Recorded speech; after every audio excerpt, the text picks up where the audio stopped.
Assalamualaikum warahmatullahi wabarakatuh. Salam sejahtera bagi kita semua. Perkenalkan, nama saya Rini Anggreni Butar-Butar.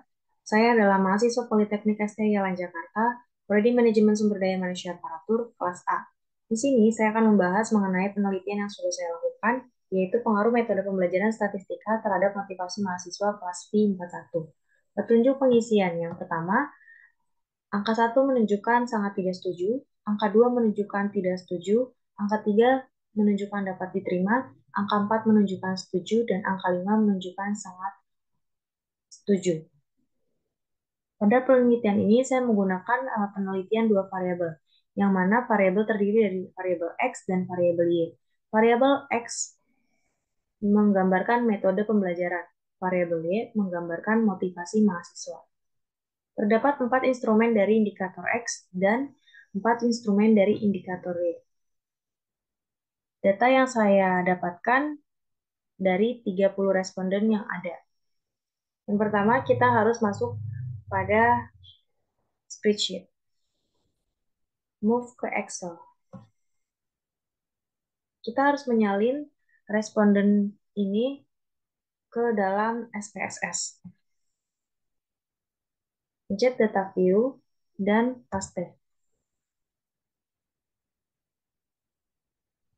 Klik variable view, ubahlah sesuai instrumen soalnya. 1-4 menggambarkan variabel X. Maka saya ubahnya soal 1X, soal 2X, soal 3X, soal 4X. 5-8 variabel Y. Soal 5Y, soal 6Y, soal 7Y, soal 8Y.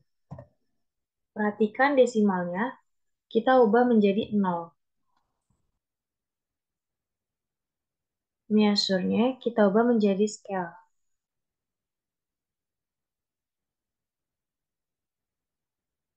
Kembali pada data view. Kita harus mentotalkan soal X dan soal Y. Klik transform, compute variable. Target variabel yang pertama adalah total X. Numeric expression kita masukkan soal 1X sampai soal 4X. Klik OK. Lakukan hal ini berulang. Transform, compute variable, total Y. Numeric expression-nya kita ubah soal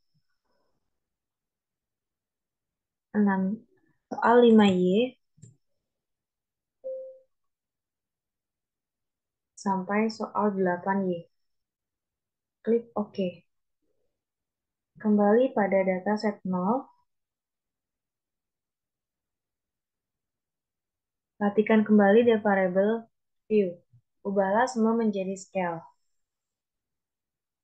Lalu, bergerak lagi ke data view.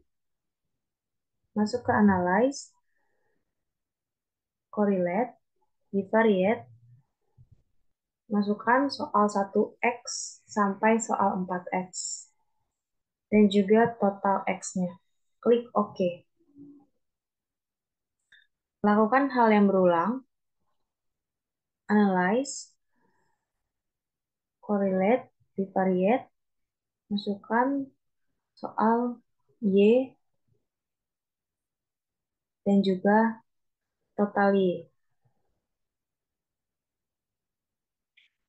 Klik OK. Dari uji validitas ini, terlihat keempat indikator variabel X, semua item dapat dikatakan valid, karena total variabel X untuk semua indikator berada di atas R table, yaitu 0,361007. Untuk membaca R table, sebelumnya harus menentukan degree of freedom atau DF dan taraf signifikasi. DF-nya sama dengan N-2, di mana N itu adalah jumlah kasus atau sampel. N yang saya gunakan adalah 30, maka DF-nya sama dengan 30 min 2 sama dengan 28. Selanjutnya, untuk DF sama dengan 28 dan signifikasinya sama dengan 0,05 sehingga diperolehlah R-table 0,361007. Di F-nya 28, signifikasinya 0,05, maka R-table-nya adalah 0,361007. Selain uji validitas dengan menggunakan R-table, kita juga bisa menguji validitas dengan menggunakan signifikasi two-tailed. Jika signifikasi two-tailed berada di bawah nilai ketetapan 0,05, dengan begitu dapat dikatakan bahwa seluruh indikator dalam variabel X itu valid. Dalam tabel terlihat bahwa dari keempat indikator yang ada, keseluruhannya adalah signifikasi atau bernilai yang pertama 0,000, yang kedua 0,000, sampai yang ketiga. Kemudian sigtutel yang keempat 0,002, yang berarti berada di bawah 0,05. Dengan begitu dapat dikatakan keempat indikator yang ada pada variabel X itu adalah valid. Sama halnya dengan variabel Y. Dapat terlihat dari keempat indikator yang ada dalam variabel Y, semua item dikatakan valid karena total variabel Y untuk semua indikator berada di atas R-table atau 0,361007.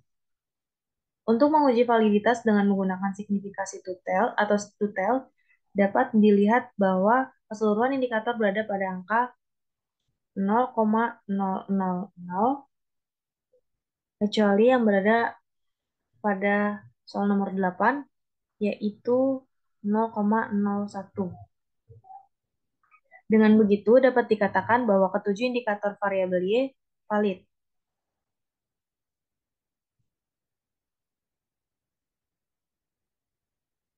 Seperti ini bentuk laporan dari validitas.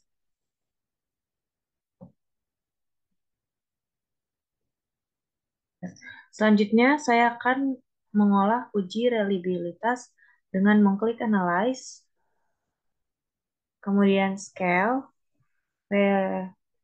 Reliability Analyze, dan masukkan semua soal 1X sampai dengan soal 8Y, kecuali total X dan total Y. Kemudian klik OK. Instrumen penelitian data dua variabel ini reliable. Hal ini ditunjukkan oleh nilai Chromebox yang lebih besar dari 0,7. Nilai Chromebox alpha sebagaimana yang ada di tabel saya adalah 0,777 dengan itemnya ada 8 soal. Selanjutnya saya akan melakukan uji normalitas. Uji normalitas dapat dilakukan dengan mengklik Analyze, lalu klik Regression, klik Linear. Setelah itu ada dua kolom, yaitu terdapat kolom dependen dan kolom independen. Kolom dependen adalah faktor yang dipengaruhi, dan independen adalah faktor yang mempengaruhi. Variabel X termasuk dalam independen karena mempengaruhi, sedangkan variabel Y yang dipengaruhi masuk ke dalam dependen. Yang dimasukkan adalah total X dan total Y-nya. Jika sudah, klik Save. Klik Unstandardized di Residuals. Klik Continue. Klik OK.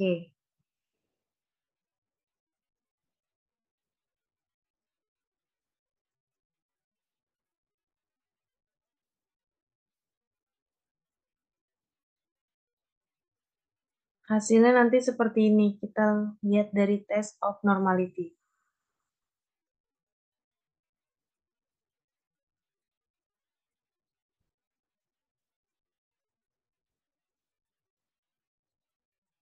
Tabel nilai signifikasinya sebesar 0,200 dan lebih besar dari 0,05, baik dari metode Chromograph Smirnov dan Shapiro-Wilk sebesar 0,672 yang menandakan data ini berdistribusi secara normal.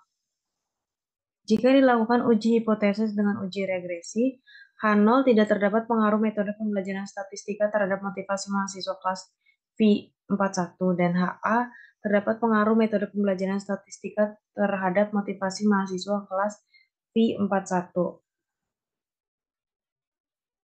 Uji regresi dapat dilakukan dengan cara yang tadi atau kita melihat pada model summary.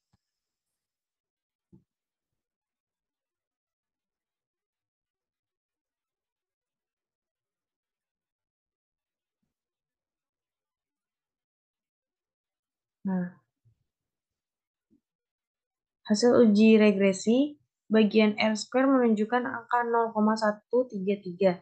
Jika dijadikan persen menjadi 13,3%, artinya 13,3% adalah variabel X yang mempengaruhi Y. Sedangkan dari hasil hipotesis, nilai signifikasinya 0,047 yang artinya 0,047 lebih kecil dari 0,05 dapat dilihat terdapat pengaruh variabel X terhadap variabel Y yang artinya HA diterima, H0 ditolak. Kita lihat dari koefisiennya.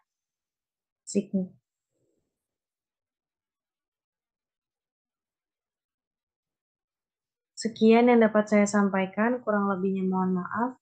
Wassalamualaikum warahmatullahi wabarakatuh. Salam sejahtera bagi kita semua.